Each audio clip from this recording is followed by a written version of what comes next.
Welcome to the deep dive. Today, we're going to crank up the volume a bit. Oh, yeah? Yeah, we're diving into, well, the explosive world of 1980s action cinema. You know, granite-carved heroes, huge explosions. Those one-liners, right? Yeah. The ones you just can't forget. Exactly. And the material we've looked at, it really, it gets into why that whole era, the sheer power of it, the characters, why it still hits so hard today. It's more than just nostalgia, isn't it? Definitely. There's something else going on with those films. So our goal today is, well, to unpack that. What were the key ingredients? The essential bits that made them so iconic, so enduring. And the giants who defined it all. Right. Who were they? And maybe, just maybe, what can we learn from that whole era? About action, about heroes, maybe even about us. It's like a plan. Okay, so let's start there. When you think 80s action flick, what pops out? What were those defining things that really set them apart? Well, fundamentally, I think it was about putting this hero way up on a pedestal. I mean, these weren't just regular guys caught up in something big that kind of came a bit later, maybe with Bruce Willis. Yeah, good point. But mostly, these guys, they just radiated this almost superhuman vibe, Yeah. Capability, resilience. Just looking at them, you felt they were invincible. Exactly. It wasn't just looking tough, it was how they moved. Like raw power.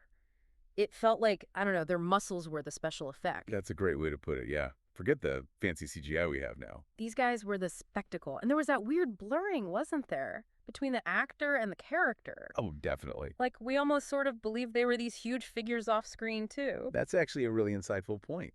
That belief, the audience buying into this almost like mythic status of the actors themselves, it really boosted the impact, made it feel authentic somehow. Even when things got totally outrageous. Exactly. Even in the craziest scenarios. Okay, so, speaking of mythic figures, Right. let's get into the big names. Starting with, gotta be, Sylvester Stallone, already huge with Rocky, obviously. Right. But then came Rambo, First Blood in '82, and wow, that felt different. A whole new kind of action hero. Yeah, what's so interesting about Rambo, I think, is how it brought in that archetype. The brooding, misunderstood soldier, especially the Vietnam vet angle, struggling to fit back in. Right. Stallone really created this character who was like weighed down by his past, totally pushed to the edge, but underneath, just incredible survival instincts. Yeah, Rambo really hit a nerve, didn't he? Given, the whole cultural backdrop with Vietnam vets then, he became this symbol. Of their suffering, yeah, but also their strength. And you still had Rocky going strong too, right? Fueling that whole underdog, never give up theme. Absolutely. And the sources we looked at, they really emphasize how those themes, perseverance, overcoming insane odds, they just resonated so deeply with people all through the 80s. Made Stallone consistently compelling. Okay, then. Boom, Arnold Schwarzenegger. The Terminator, 84. Totally different energy. Oh, completely. What really stands out with Arnold, initially anyway, was how he just used that sheer physical presence and that delivery. Oh, the delivery. So distinctive, almost robotic, right? Yeah. He wasn't about the inner turmoil like Stallone often was, not in those early ones. He was just a force. A force who gave us some of the best lines ever with that amazing deadpan thing. It's wild how his persona changed, though. You mean like in T2? Yeah. Yeah. By Terminator 2 in '91, he's suddenly this protector figure, almost fatherly. That switch really cemented his status, didn't it? Made him appeal to even more people. That evolution is so key to why he lasted. It showed, maybe surprisingly, some range, let people connect emotionally beyond just the big action scenes. And his influence goes way beyond movies, too. Yeah. Politics, philanthropy. The sources definitely highlight that broader impact, yeah. It's funny, too. One source mentioned that "I'll be back," the iconic line. Apparently, it came about because he struggled saying, "I will be back," just a pronunciation thing. No way. That's amazing. It just goes to show, right, sometimes those little accidents, those limitations Become legendary. Totally. And that slightly stiff delivery actually made the Terminator even more effective, more relentless, programmed. Okay, shifting gears now. Big time. Bruce Willis. Die Hard. 1988. He just blew up the whole idea of what an action hero was. John McClane. Yeah. Yeah, he was a total game changer. Wasn't ripped like the others, didn't seem indestructible at all. Right, just a normal cop. Exactly. Vulnerable, making mistakes, actually bleeding. Okay. He was, like the sources say, the ultimate everyman, just dropped into hell. And the humor, that wry sense of humor, even when things were falling apart around him.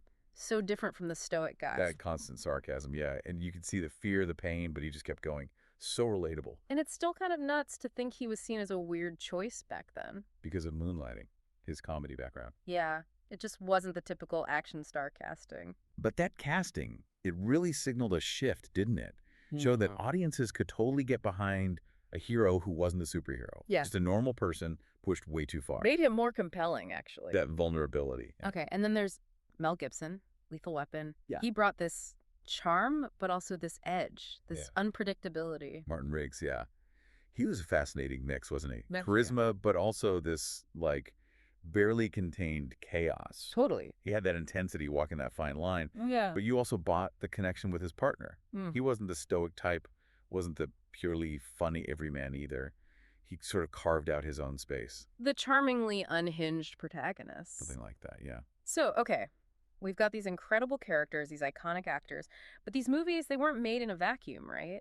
How did the vibe of the 80s, the politics, the culture, Yeah. how did that feed into all Well, this? if you look at the bigger picture, the 80s saw this, like resurgence of American patriotism, especially later in the decade. The Cold War was still very much a thing. You can definitely see that. Yeah, and you see echoes of it in the really clear-cut good guys versus bad guys narratives you often got. There was also this general feeling of maybe optimism, a celebration of individual strength getting ahead. That makes sense. These heroes, totally unwavering, always overcoming everything, felt like a mirror to that mood almost. Precisely. And the sheer spectacle, the crazy explosions, the impossible stunts. Maybe that was a kind of escapism, too. A distraction from real-world stuff. Could be. Just larger-than-life entertainment. And don't forget, home video was taking off then, too. VHS tapes. Oh, yeah. You could watch Rambo again and again. Exactly. Made these action epics super accessible. Okay, so we've looked at who they were, the world they came from, what's the lasting impact, why are we still talking about Die Hard and Terminator today? I think the main takeaway, certainly from what we've read, is that these guys, these stars, they didn't just act in movies. They defined an era of filmmaking. They set up these archetypes, these models for action heroes, and set a whole new bar for on-screen action itself. And that influence, it's still being felt by filmmakers now. Audiences still respond to it. It's so true. You see traces of McClane or Rambo or the Terminator in so many heroes that came later. That mix, the physicality, the charisma, and yeah, those killer lines. It's a formula that just works, doesn't it? Seems like it. They delivered the big, loud entertainment, absolutely. But they also gave us characters that, people connected with, whether it was the never give up attitude, the humor, or just that sheer willpower. They became cultural reference points. So next time you rewatch one of these classics, maybe look past the explosions for a second. Yeah, definitely. Appreciate the craft involved, the performances, how these actors really became those roles, and how the films captured something about that specific time. It really was a time when action was king. Absolutely. And hey, if you want to immerse yourself in that vibe again, check out our Movie Night Nostalgia YouTube playlist. We've pulled together some killer moments. Good idea. Yeah. And maybe something for our listeners to chew on. Think about this. Today's cinema, it's often full of CGI, right? And heroes who are maybe more complex, more deconstructed. So what is it about that straightforward, larger-than-life heroism we saw in the 80s that still grabs us? Why does it still feel so satisfying? Is it just simpler times, simpler heroes, or is there something fundamental about watching these, titans just smash through impossible odds? It's definitely something worth thinking about.